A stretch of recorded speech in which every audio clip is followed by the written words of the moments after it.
Log on, tune in, find out. Another good idea from Cambridge.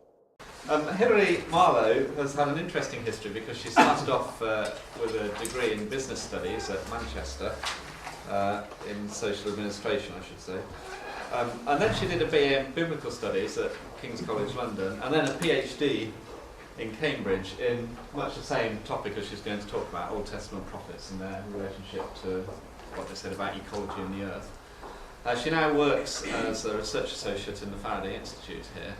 So it's a great pleasure to have Dr Marlow speaking to us, as she is now, on the title up here. So you might think it's a bit strange we've had a talk on the New Testament and then the Old Testament, but it shows we are original thinkers. So Hilary, over to you. Thank you. Well, I will try and keep you awake, and I'm not sure whether Bob's introduction was a good thing or not. But in the end of 2007, the Environment Agency produced a survey that they'd done of 25 conservationists. They'd asked them what their top tips were for saving the planet, and number 2 on the list was this: it's time that the world's faith groups reminded us we have a duty to restore and maintain the ecological balance of the planet. This is the conservationists with no particular religious agenda. They went on to say, one of them, Christians, Muslims, Hindus and others already believe it is morally wrong to damage the environment. The problem is that many people simply choose to ignore this. Now I think that's a wake-up call actually for people of any religious persuasion and for people that have influence in their religious traditions. Now of course that's not how it's always been perceived by conservationists. They've often seen religion as at best irrelevant, more likely culpable. And for example, I read a survey in 2005, not a survey, an interview with David Attenborough, the naturalist, and he was asked why people behaved as if they were separated from nature. And let me just read you his response. He said, I think it is related to our Judeo-Christian inheritance. Judeo-Christians believe, people who lived in the desert believed, that nature was hostile. You can see it in the Old Testament, that the natural world was there to exploit. It was there for their benefit. That has cast a long shadow. Now, interesting follow-up to that is I was moved to write to the Natural World magazine that came from, and as were a number of others, and our letters were published saying actually that's not what the biblical traditions are about. Also, I do know that somebody who knows David Attenborough quite well, who is a Christian, engaged in quite a protracted correspondence with him over this issue. Nevertheless, as I'm sure a number of you know, that has been a perception, and it derives from the partly from the portrayal that Lynn White put across in his article in the 60s, which we're not going to look in here. But the question then is, how true is this to the biblical perspective? And I don't think so. It is at all. And I want to unpack a couple of things about the biblical perspective on the natural world and on our relationship to it that are both perhaps self-evident but also fundamental. And those two things to start with that I'd like to say is that the biblical perspective, contrary to the perspective that somebody like David Attenborough is operating from, is that it's theocentric. It has God at the very centre in both the Hebrew scriptures and in the New Testament. God is at the heart of what is going on there. But the second thing I want to say is that it is essentially relational. It's an account of our relationship and the relationship of other parts of God's creation to Him. This is the way that it's portrayed, can be portrayed diagrammatically, and that's been alluded to by Richard Bauckham. Think of a triangle, think of having God at the top, at the pinnacle, and the two bottom parts, the natural world and humanity. And this is taken from a book by Chris Wright on Old Testament ethics, but I had a conversation earlier today, and I know it's in the Jewish traditions as well. This fundamental interconnection that there is, or supposed to be, between God, humanity, and the natural world. Now, what happens, of course, so often is that one or other of those sides are broken, and there's a disconnection. But this is how a useful model for reading the relationships within the scriptures. And if we use this model to read the Hebrew Bible, the Old Testament, we do, I think, see new insights within it in our own relationship with God, our relationship with the rest of his creation. Let me just give you an example which illustrates this at least in part. This is the prophet Hosea proclaiming the word of the Lord to the people of Israel. First of all, he says that the people have forgotten God. There's no knowledge of God in the land, and that's his indictment against them. And then he goes on to talk about what happens in society when there is no knowledge of God: swearing, lying, murder, and so on. But then he goes on to talk about what happens in the land when that is the case. The land mourns, and all in it languish, together with the wild animals, the birds of the air, the fish of the sea are perishing. It's not just sort of the human infrastructure that is affected, it's the whole of God's creation. The effect of human neglect of God and human violence towards one another, people's violence towards one another, has an impact on the physical world. Now, I think that that's a model of the world we live in. It's a very, very prophetic understanding of where we are now. Ecclesiastes Koheleth said there's nothing new under the sun, and actually I think, you know, the prophet Hosea could turn up in today's world and actually say, well, the same things are going on.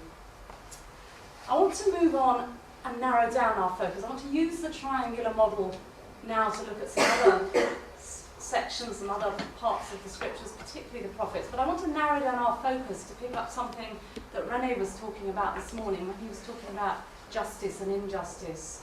And what I want to do is investigate the theme of justice in the prophets. Now, some of you who are familiar with the Hebrew scriptures will know that justice is a core theme for some of the prophets, and their outcry against the practices of their day and their societies was very vehement, very vocal and strong. And I want to look at some of those and then see how their outcry against social injustice might also be linked to ecology, the land, the effects that we have on the non-human.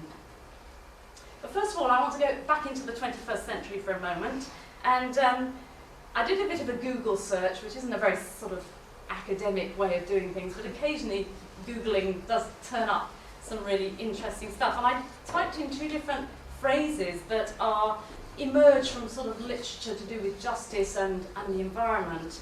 One of them is environmental justice, and the second one was eco-justice or ecological justice. I was thinking, well, are these synonymous? A lot of people use them interchangeably. Well, this was the fruit of my search. Broadly speaking, the sites which I drew up under environmental justice were all about people. People having the right, being able to live in a healthy environment, access to resources. It was all about the rest of it is there for us. We just need to manage it in a sensible way so that everything else, so we can have enough of everything. But then when I typed in the eco-justice or ecological justice phrase and looked at those sides, it was much more and almost exclusively about preserving ecosystems and individual species at whatever the cost. And it was about, even if that's detrimental to humans, we need to preserve all these species. And it struck me, and I know this is common in kind of environmental circles, that there is this fundamental tension, and it's played out in some of the conservation organisations and their policies. Are you dealing with human need primarily and sort of managing everything else to accommodate that? Or are you dealing with ecosystems, apart from humans, that need to be preserved, and humans are often the villains. We need to get them out of the picture. It's my thesis that the theocentric perspective I talked of and the triangle actually connects the two. It's not an either or. We don't have to have one or the other.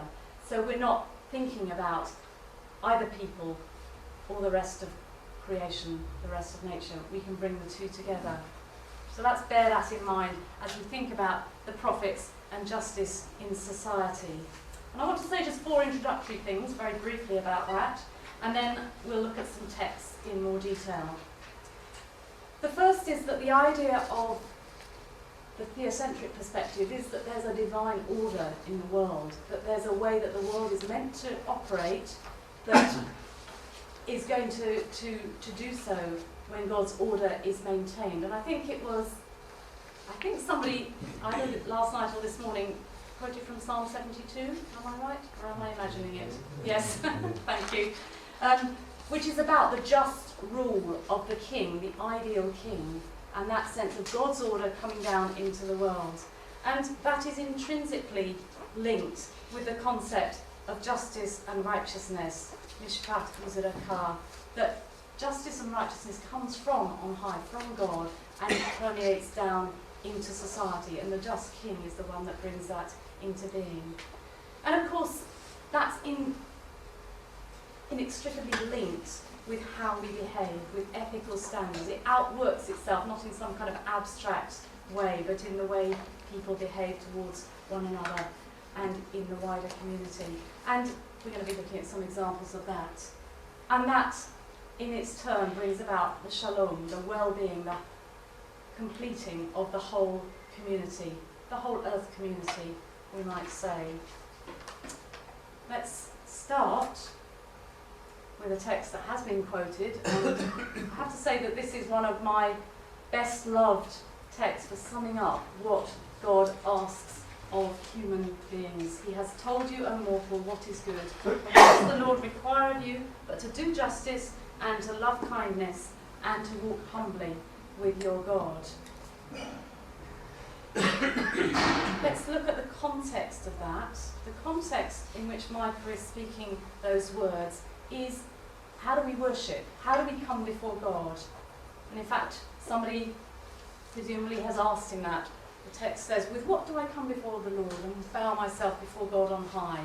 Do I bring offerings to him? How do I do it? And Micah's answer is, you do justice, you love kindness, and you walk humbly with your God. So it's not to do with the volume of sacrifices that you bring. Micah goes on then to talk about the centrality of social justice as part of that whole package. He unpicks the idea of doing justice and loving kindness by indicting what is going on in Israelite society at the time. Can I tolerate wicked scales and a bag of dishonest weights? Your wealthy are full of violence, your inhabitants speak lies. And then he goes on to talk about the consequences of that in society. I've made you sick, Halah, striking you down, making you desolate, Shaman, because of your sins. You'll eat and not be satisfied. You'll sow and not reap.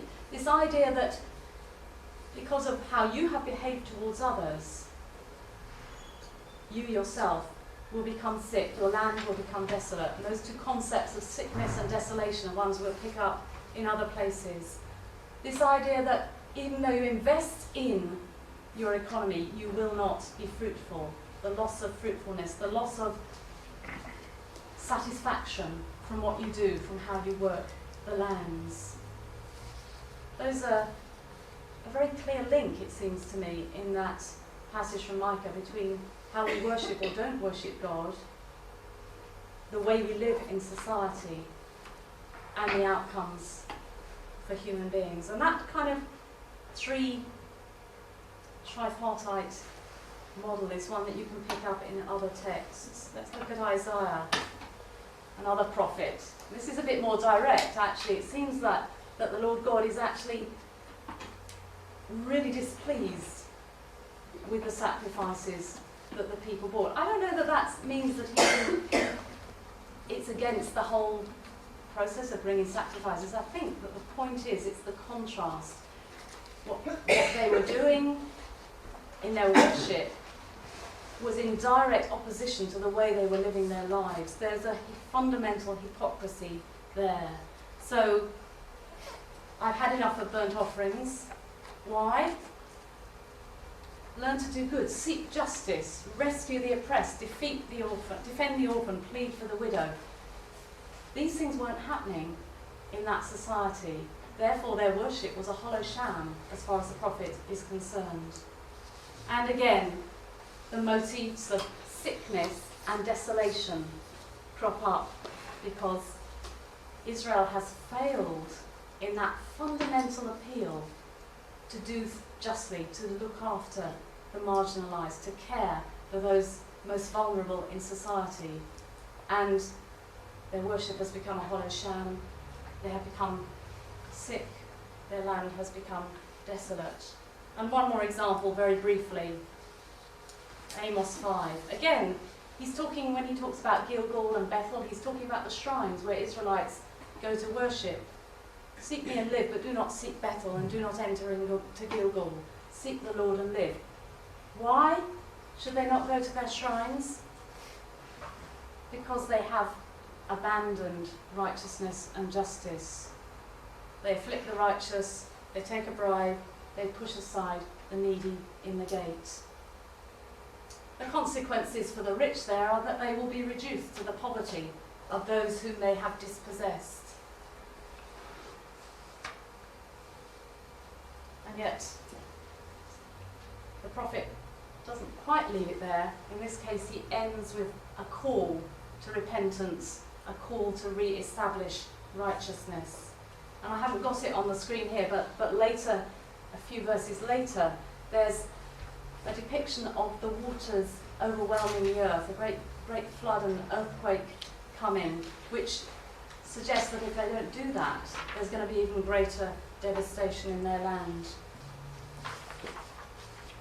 Now, there are some issues, in a way, with this kind of picture, whereby the people's worship is not acceptable because they are neglecting justice and righteousness, they are oppressing the poor, they are not treating the lowest levels of society well. And the kind of effect, because you could actually say that in the end it's the poor that are going to pay the price for that. If the grain harvests fail, if the land is overwhelmed by flood, surely there are implications in that for the well-being of these poor and needy that are supposed to be the recipients of justice. And there are also implications, I think, for the land itself. If, as a result of God's judgment on his people, the land suffers, how do we make a sort of ecological sense out of that? How do we say anything to those ecologists that say, well, religion and people are the problem? What does that say for the integrity of creation? So there are implications there. I want to just look at those a little bit, and I can't go into it in great detail, but I think it's worth just thinking about it. Of course, in today's society, we know that natural disasters affect the poor the most. They're the ones that suffer worse when drought comes, when there's a hurricane, when something adverse happens.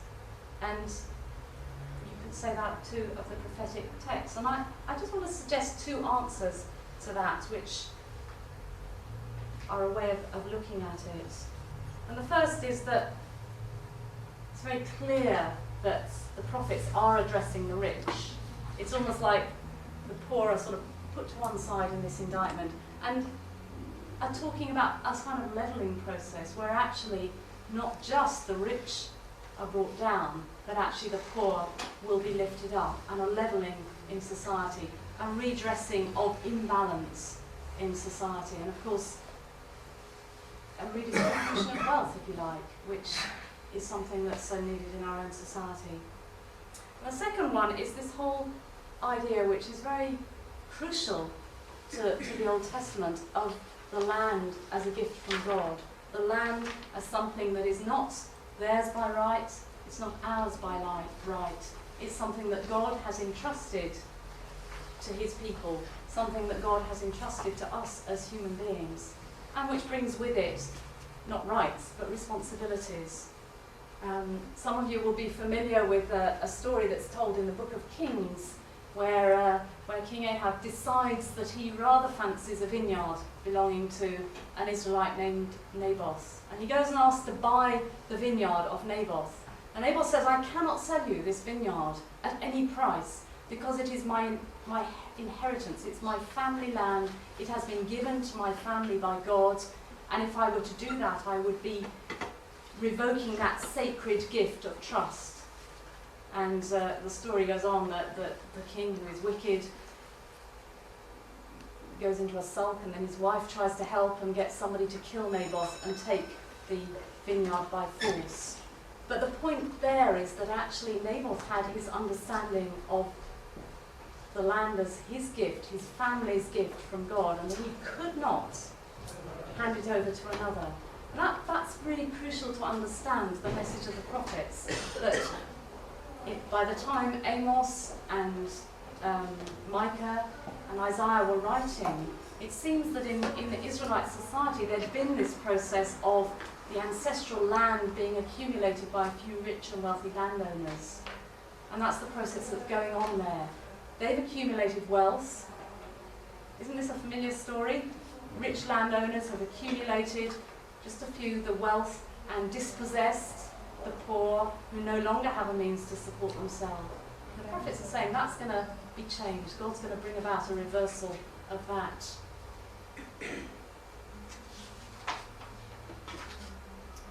What about justice for the land?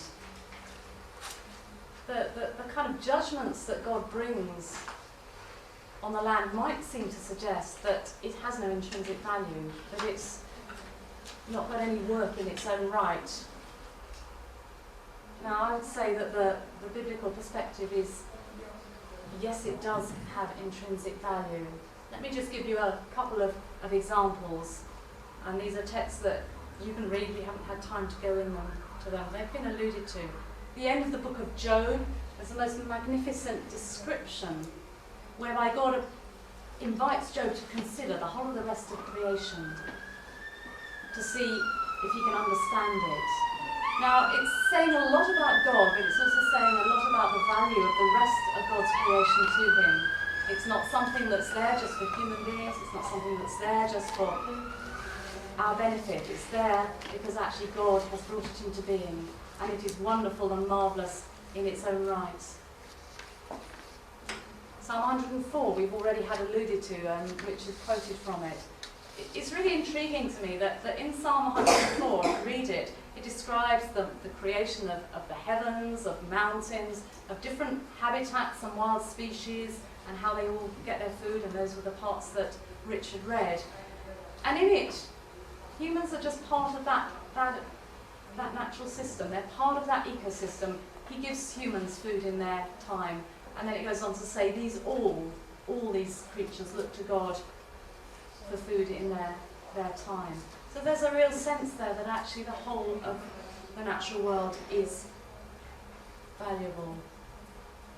We're told in Amos several times that it's actually the natural world that reveals something of what God is like. His name is revealed by the very things that he has created. We already read one text that talks about the creation, the land mourning as a result of human sin, and that's something that crops up about a dozen times in the prophets, this idea that the way that the land, the earth, responds to the way the interaction between God and humanity is working or not working. I want to look a little bit more specifically now at another passage from the prophet Isaiah, which I think kind of portrays this in a quite a clear way. I call it a sort of an ecology reading, and this is Isaiah 34, there's a lot of text there, but I'm just going to pull out one or two bits. The context is God judging a nation or Israel. It's not clearly specified, but this is his judgment. And I want you to notice quite a few things from it.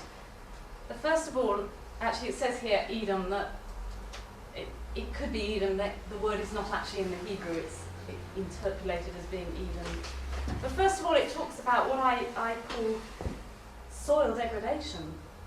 The soil is going to be downgraded.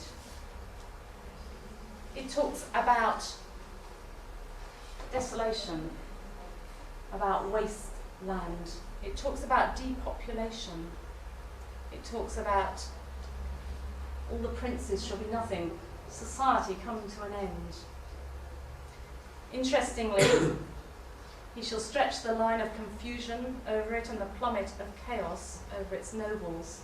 Those two words, tohu and bohu, are the words that are used in Genesis 1 to describe the pre-creation state, that it was formless and empty. And some people have said, well, it's talking about the unmaking of creation here, that creation is going to be unmade. But it's intriguing to me that actually in this passage, it's only the unmaking of human creation that is being described. It's only the unmaking of urban settlement that is being described, because actually what you see is an alternative ecology develops, if I can use those phrases. You've got other creatures moving in to take over the ruined buildings, the places where thorns and nettles have grown up.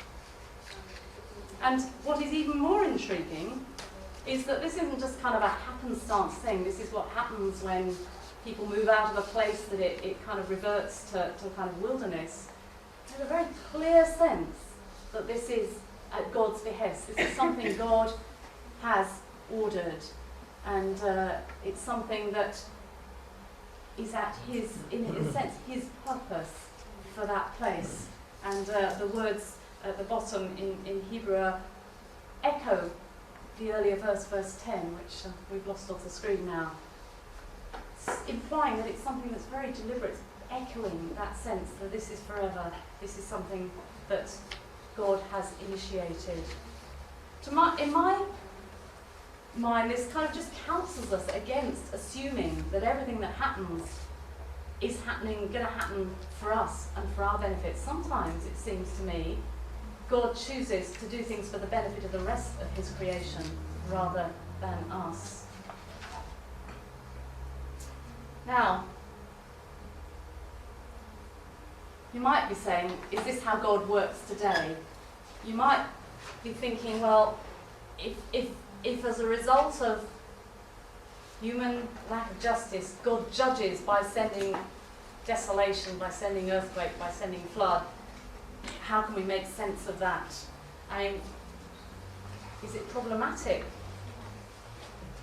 when we ascribe these kind of physical events to God? And perhaps a classic example might be somebody I heard just after the tsunami who confidently told me that it was because God was judging the people of East Asia for the sex trade.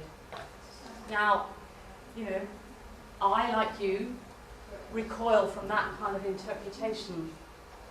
So, how do we make sense of the world of the prophets and bring it into our own world and try and make sense of what goes on in our own world today? Again, I feel in one sense this is a whole minefield to be opened up and discussed, and maybe over dinner there can be more fruitful discussion about it. Now, a couple of things I want to say, which may not prove the completely satisfactory answer to the question, but it just starts us off thinking.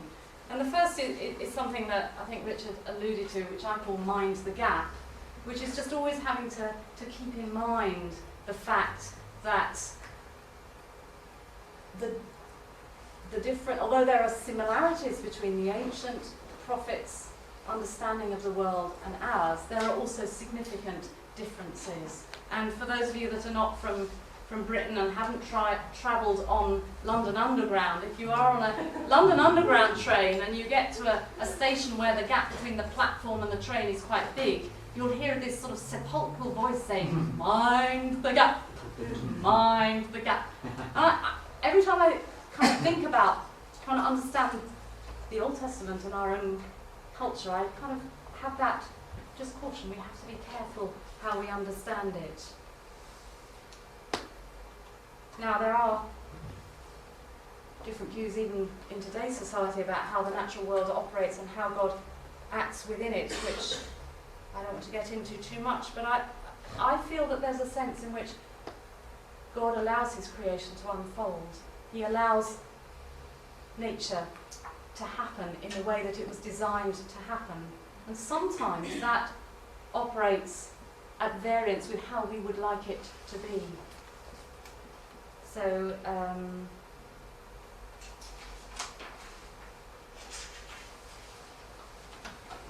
let me just read this quote, which I think puts it a lot better than I can. The Creator respects the integrity of his creation. The relationship between Creator and creation cannot be described adequately in language of controlling or ruling. There's also a letting be, a willingness to let the creation unfold in its own way and according to its intrinsic character.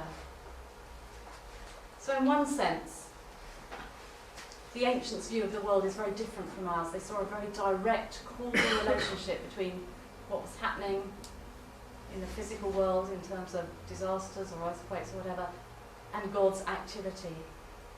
We would take a step back from that and say actually there's an unfolding of God's purposes that comes through these natural processes he's put in place, the way the world has been designed by him to operate, much of which is needed for its own and our survival. And Bob could tell us a lot more about that, so I'm not going to even tread on his territory there. But if you want to ask him about the need for tectonic plates to shift, he will undoubtedly, if he hasn't already given you a scientific explanation.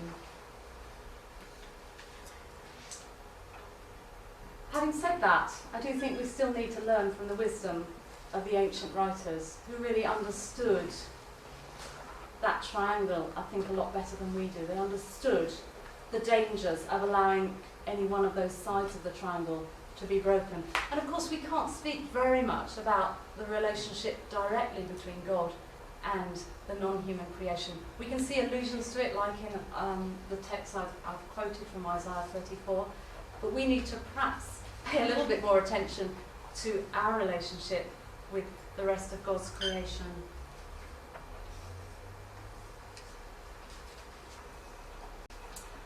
I don't want to leave us with a very gloomy picture that actually it's all about what we do wrong, what goes wrong, how God responds to that.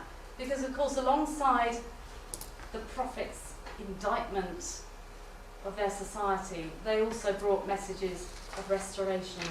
And I just want to end by looking at a couple of those. And what's interesting to me about these oracles of restoration is that so many of them, and particularly in the book of Isaiah, represent an exact reversal of what we've seen in the messages of doom and indictment. They actually talk about the building of those sides of the triangle where they've been fractured. Take Isaiah 29, for example. You have a restoration of flourishing of nature. You have an end of social injustice. The tyrant shall be no more. You have physical healing. Interestingly, I drew your attention to the desolation and the sickness. Well, here in this text, you've got physical healing, and you've got what I can only call a spirit of worship. Seems to me, joy in the Lord, exulting in the Holy One of Israel. That restoration of that worship that had gone so badly wrong for the prophets in the other passages we looked at. Or have a look at this one, Isaiah 30.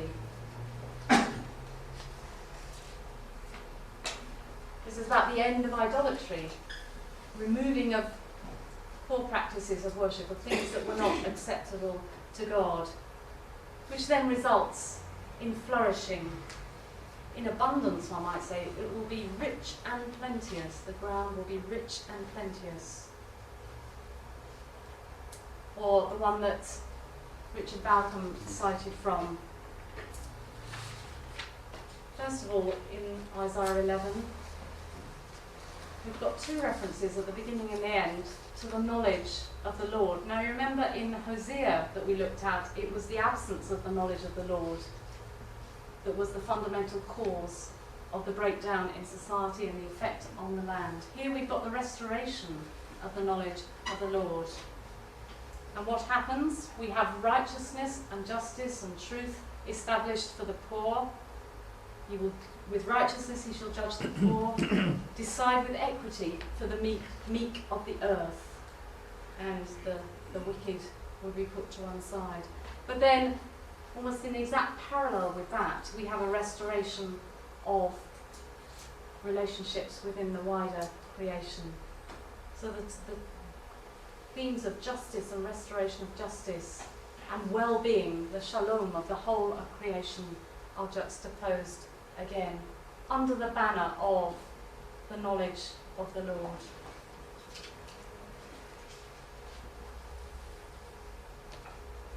So what, you might say? Where do we go with all this? What can we learn from these prophets? Well, I hope that you might, if you're somebody that does read the Hebrew Scriptures, Old Testament, think of that triangle.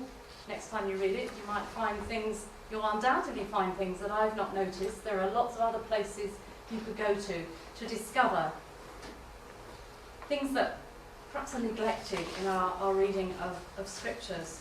But let me pull out a few more things that are more specific.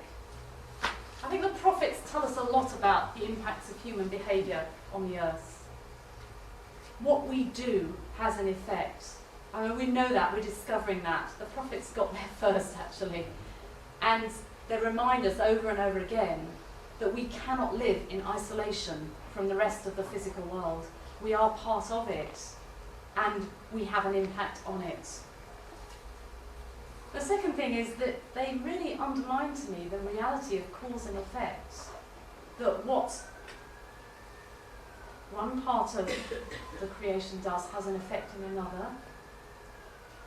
More specifically, and obviously the ancients didn't have the global picture that we have, but what people in one part of the world, we know now, has what they do in one part of the world has an effect in other parts. What way we live in the West has an effect on the poor farmer in sub-Saharan Africa who's struggling with his crops.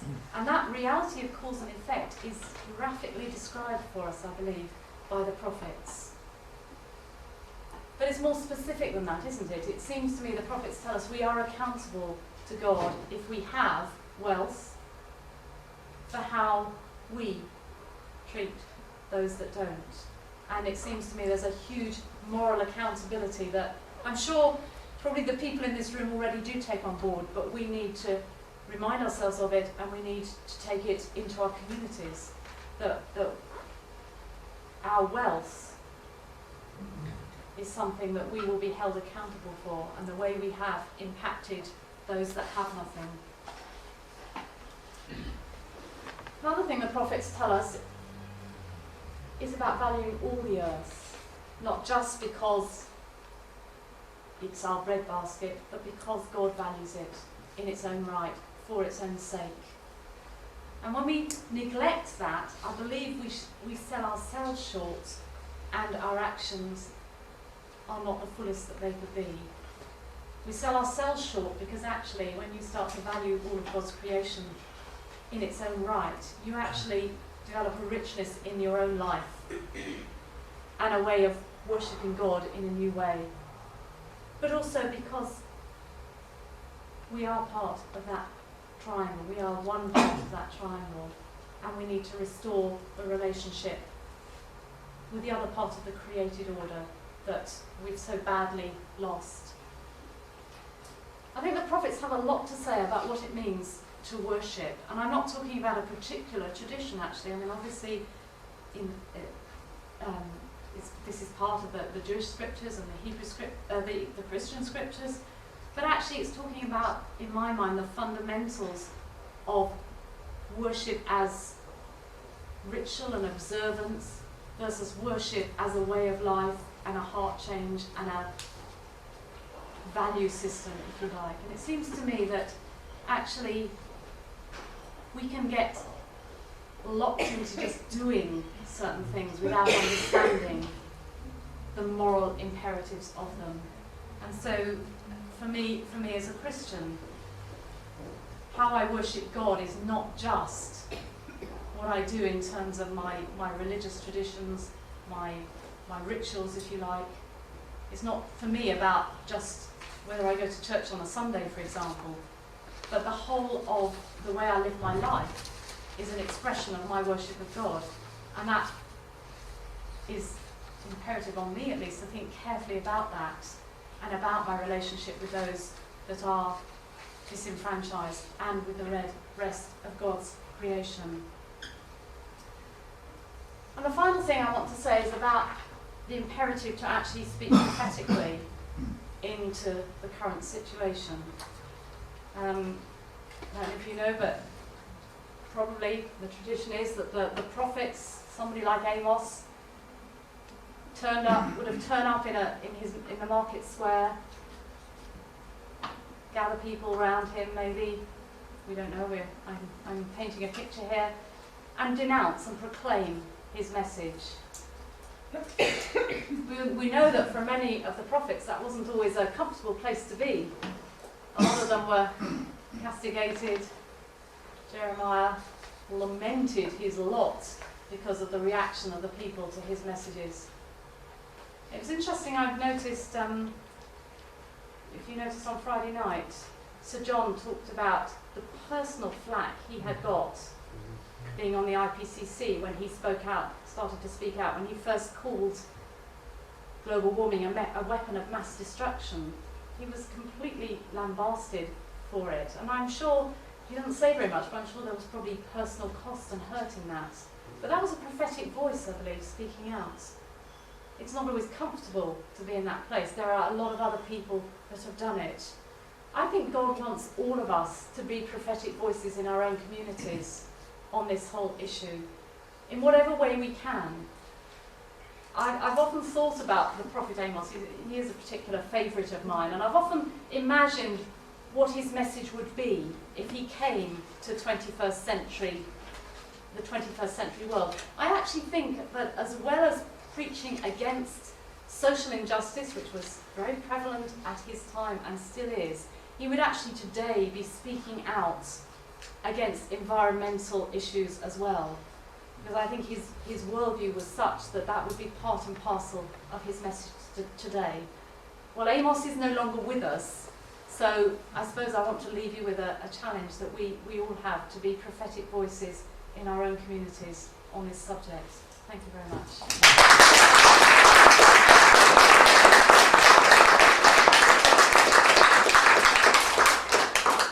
Thank you very much, Hilary. That leaves us with good time for some questions. Who would like to start while we digest that? Okay, it's a wonderful lecture. You have drawn a triangle showing at the one corner God and human beings and then the pleasure world. In my opinion, if we draw a circle showing God, His presence, His power is encompassing everything, human, non-human, living, everything. So how do you comment on this? So you think of a circle being God and everything else within it? Yes. It's interesting. I mean, when I first did the triangle to some colleagues at Faraday, I just did a mini talk and the triangle came up, and we spent the whole of lunchtime with paper napkins, different people sketching out different pictures on the napkins. I think you were there, Bob, weren't you? I certainly had a different. Yes, and so we were drawing pictures, and I think some of the other people in St Edmund's College dining room were wondering what on earth are these people doing.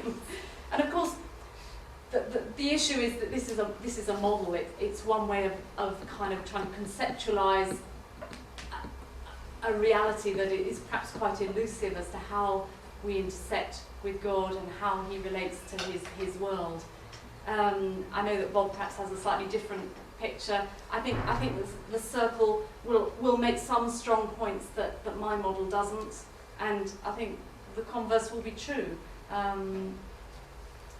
I suppose, yeah, I'd love to talk to you more about what you mean about the circle and exactly how you would see it functioning. I mean, the idea that God is around, surrounding all that he's made, I think is a very powerful one. Penetrating and encompassing everything, whatever he has created. So I mean, I suppose in the... equally, his presence is being felt, and he is taking care of everything. So I think the circle is the best to show his presence, omnipresence, omnipotent, everything, how God is related to the universe and everything. Instead of pushing God into a single corner, I think it is circle. No, I think there are some merits. I think perhaps the way... One of the things I would want to establish from my own sort of theological perspective is that God is separate from his creation in one sense. That it's not that God is the creation. And I'm to draw a distinction between God and creation. So depending on how you view the circle, that might not be possible in that model. But that might be something we need to debate.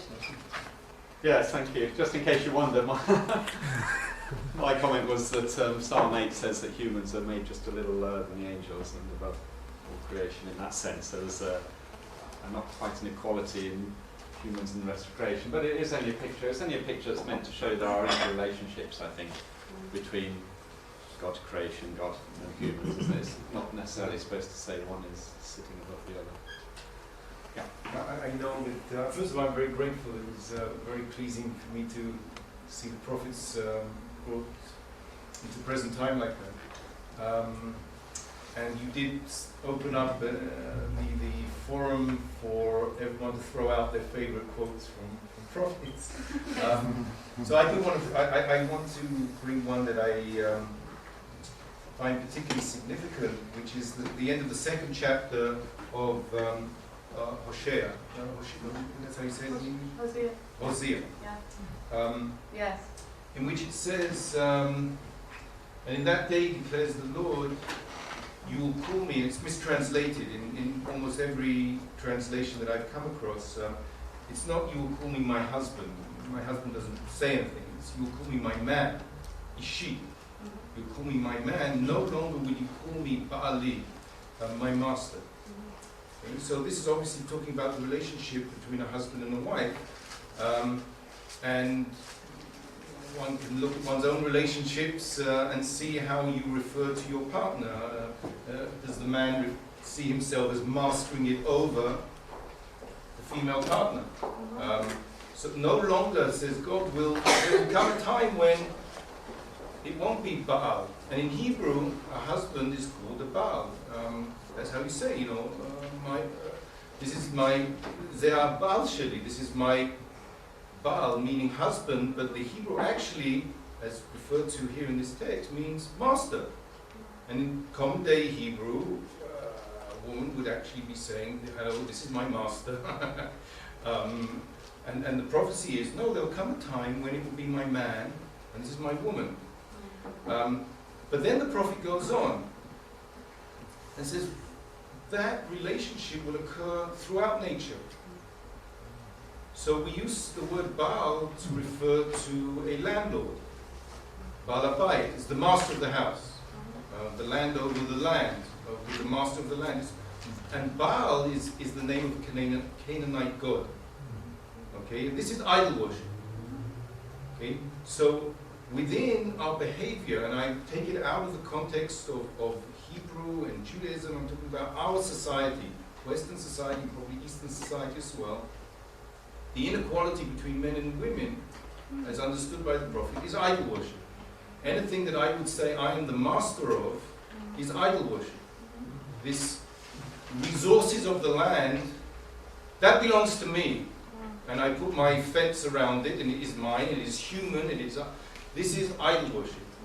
Do you have a question at this point? Well, I'm just sharing with you that it's the same point. And I mean, Hosea goes on to talk about, I'll take you for my wife in righteousness and justice, in love and faithfulness, and also making a covenant with the whole of creation. So I think Hosea too is a really good example of the kind of this integrated picture. Yes, so thank you. Yes. There's a question just here. Thank you for bringing out the prophets and their relevance for our concerns, particularly environment. My question has to do with on the one hand, we seem to be accepting the relevance of the prophets and their message for today, and we take the scriptures and use that as being resources for our engagement with society, with nature and so on. But on the other hand, there are aspects of their message which we are less hesitant to take, and particularly with regard to attributing natural disasters to the hand of God. So on the one hand, we are appropriating prophetic literature, prophetic preaching as being very relevant, but whereas at the same time, that very same prophet who says this is the punishment that God metes out to people who disobey him and who turn his back, we are less happy to take that on. That strategy, it seems to me, I don't know how, could you say something about that, please? Sure. I mean, in a way, I think you've highlighted what you call the sort of hermeneutical tension, that if we're wanting to read the scriptures and say that they have anything to say to us today, we have to actually start, as well as understanding their context, start from our context as well. And there's the whole history of the Christian church, certainly, and I think the Jewish tradition in a very different way, has been that you reinterpret the scriptures in your own context. It's not to say that you kind of necessarily kind of rewrite them, but you say how do we read these scriptures in the light of our current situation. And it's really interesting, Richard Bauckham referred to the kind of modernist dualism between nature and human history that existed in the sort of post-Enlightenment era. And that was taken up very strongly in some Old Testament theologians that were writing in the 20th century, the beginning of the 20th century. And some of them said that creation has really very minimal relevance in the theology of the Old Testament. It's a bit of an add-on. And of course, once that sort of theology gets into sort of seminaries and so on, it gets perpetuated down through the church. And so still probably people in churches today who think that the Old Testament is all about human history and God's action in human history.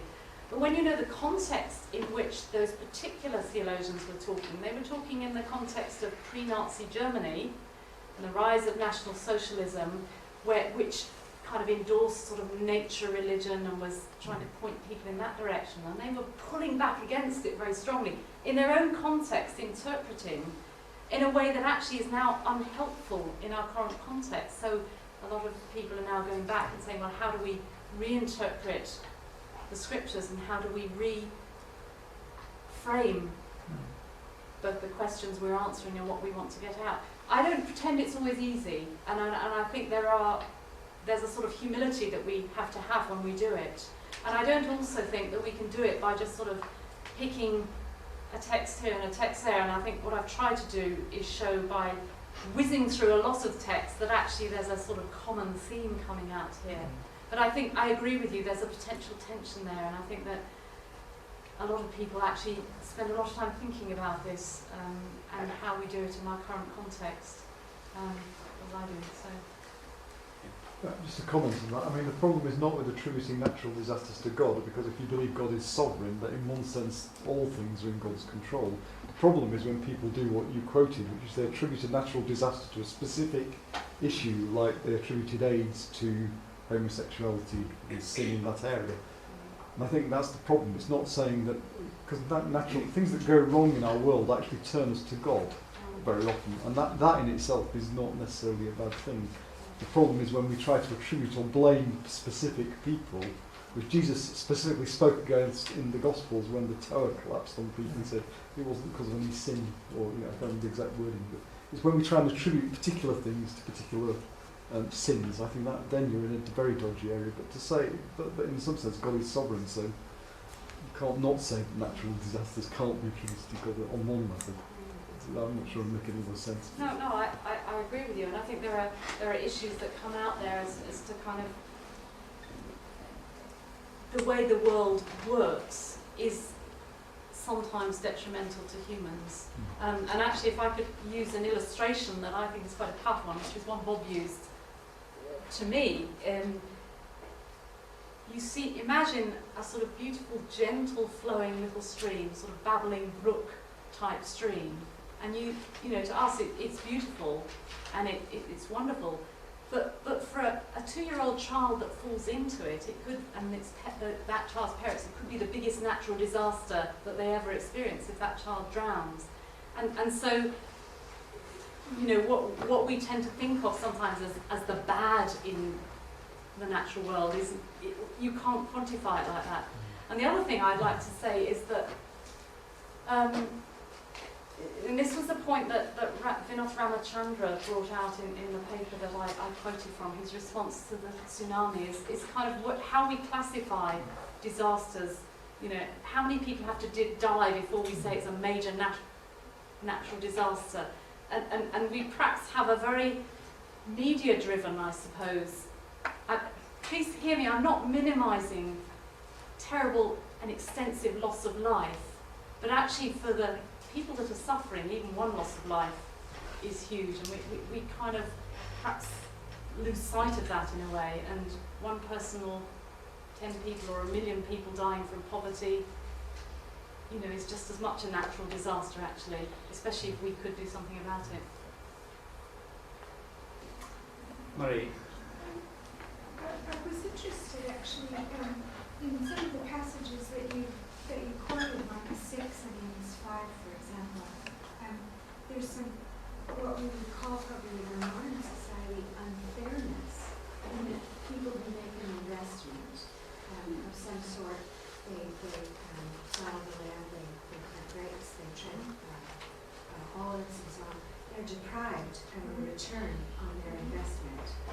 And it seems to me that a lot of the contractual law basis which is used for some of the behaviors that were described in Renee's discussion this morning have to do with a modern conception that it is inequitable, it is unfair to deprive investors from a return on their investment.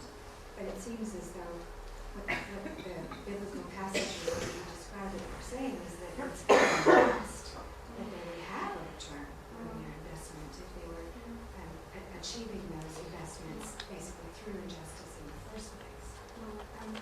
So I wondered if you could comment a little bit on that, maybe understanding of ownership of property, of investing in property. You talked a little bit about real property, about Nabal saying that his vineyard wasn't his to give away. It was a trust, it was a sacred gift of God. What's the picture in the Old Testament of other things that we like to consider ourselves now as owning, like cars and barns and wool and commodities and stocks and investments? So do we have any right to any of them? Right. Or should we sell everything and, as the parable says, go? Well, I don't know if I'm asking quite that deeply, but you can answer it then. Okay, well let me just start, with the kind of principle that I understand it from the Old Testament of you know, that in Joshua the tribes were allocated their portion of land by tribe and by clan and by family, and they sensed that there was a part of the land that everybody had to farm. And then the Jubilee legislation was that if for some reason you had to sell your land or your farm or your plot, there was a provision which, as far as I know, was never enacted, for you to have it back at the end of a period. So it seems to be there's that sense of nobody being permanently deprived of their own land that's there. And I think how I read the prophets is that they were in a society where the few rich had legitimately acquired land at the expense of the poor. It seems to me that it's what the prophets are decrying is not the farmers farming their land, it's the wealthy, and it probably ties in with a period when greater urbanisation was happening and that land was being bought up or owned by city-dwelling landowners who were not really interested in the welfare of their tenant farmers and were effectively selling them short. And there are other places, I think somebody, I keep forgetting who's quoted what, but I think Rennie may have referred to a passage in Isaiah 5 where the prophet says, "Woe to you who add house to house and field to field," and this sense of buying up other people's property. So I think that's what's being got at, and I don't read it in any way that you can read the Old Testament as being against sort of having your land and farming it and the good things of life. And certainly in Deuteronomy, we're told that they will be blessed if they're obedient to God in those good things, in their barns and their crops, as well as their families will flourish.